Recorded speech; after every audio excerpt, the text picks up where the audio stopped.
వైభవంగా జరగబోతున్నటువంటి ఈ వేడుక గురించి మాట్లాడడానికి Telangana film development corporation MD Shri Harish గారు ఐఏఎస్ వారిని వేదిక మీదకి సాదరంగా ఆహ్వానిస్తున్నాము. అలాగే Telangana film development corporation chairman Dil Raju గారిని కూడా వేదికపైకి రావాల్సిందిగా రిక్వెస్ట్ చేస్తున్నాము. గట్టి చప్పట్లతో please put your hands together for IAS Harish గారు అండ్ దిల్ రాజు గారు.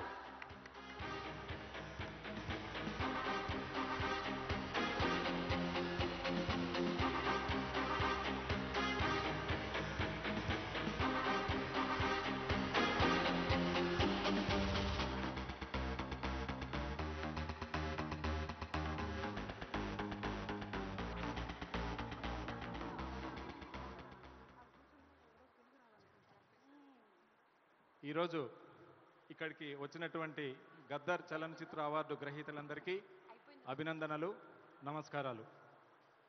12 సంవత్సరాల సుదీర్ఘ విరామం తర్వాత రాష్ట్ర ముఖ్యమంత్రి శ్రీ ఏ రేవంత్ రెడ్డి గారి ఆదేశాలతో హైదరాబాద్ కేంద్రంగా సినీ అవార్డుల పండుగను మనం అందరం కలిసి నిర్వహించుకుంటున్నాం.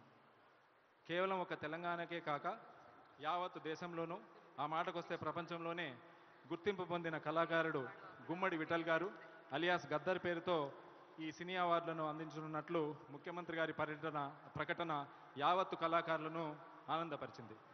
2012 నుండి 2023 సంవత్సరం వరకు ప్రతి సంవత్సరంలో ఒక ఉత్తమ చలనచిత్రంతో పాటు చిత్ర దర్శక నిర్మాతలతో పాటు హీరో హీరోయిన్లను కూడా ఇతర అవార్డులను ఈ గద్దర్ అవార్డులతో మనం అందజేస్తున్నాం.